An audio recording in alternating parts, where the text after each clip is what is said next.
Δόθηκε η κίνηση στα 500 μέτρα κοριτσιών κάτω των 14. Συμμετέχουν 4 αθλήτριες.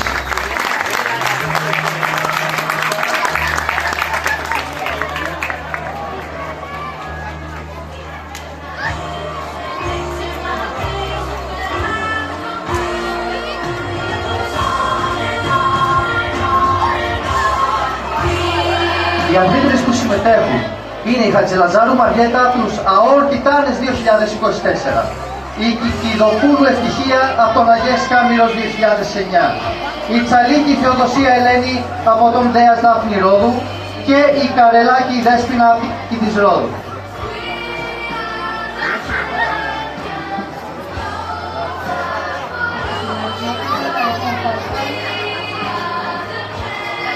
Έχει κουράγια, έχει κρατημένο. Έχει τα πονάει. Πονά. Κρατημένο, πολύ κρατημένο.